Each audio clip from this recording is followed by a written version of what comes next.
Welcome. My name is Maureen Bligh. I'm a registered dietitian nutritionist, and today on Ask the Nutritionist, we're going to answer the question, how do you plan healthy, balanced meals?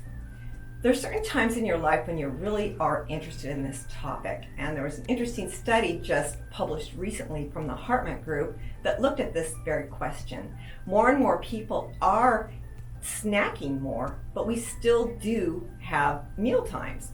And the times in life when people tend to be interested in this topic is when they have young children, or maybe they're empty nesters, or another key time is when you're moving out and having your first apartment. And I had this question asked by my own son when he was moving into his own apartment, and I'm going to give you the answer that I gave him.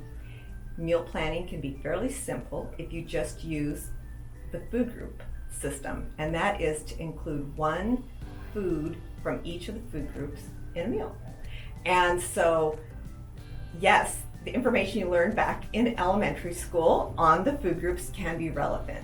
The Choose My Plate is a model for planning a healthy, balanced meal. And what this is, in summary, is that you have half of your plate is fruits and vegetables, about a quarter of the plate grains, about a quarter of the plate the protein source in your meal, and then adding the dairy, which could be a glass of milk, cheese, or yogurt.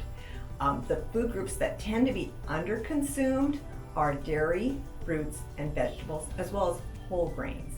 And so a simple way to add those underconsumed food groups is just simply adding some fruit to a meal, adding a glass of milk, getting a salad when you're making a substitution maybe with a fast food meal to get the salad instead of the French fries. Those are ways that you can do simple things that provide healthy, balanced meals.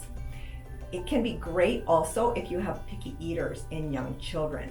By always serving a fruit or a grain that they like, they're more likely to have a satisfying meal and then experiment with the other foods that are a little more challenging for them.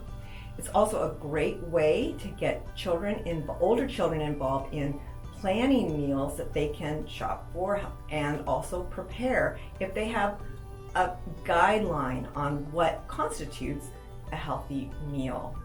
So in summary, the foods don't have to be expensive or complicated. Simple foods are fine. And one food from each food group is pretty simple to keep in your mind and something you can use as you're planning the foods you're going to bring into the house for your meals. More information on the food groups can be found at choosemyplate.gov. Subscribe today and join the conversation. Let's eat healthy together.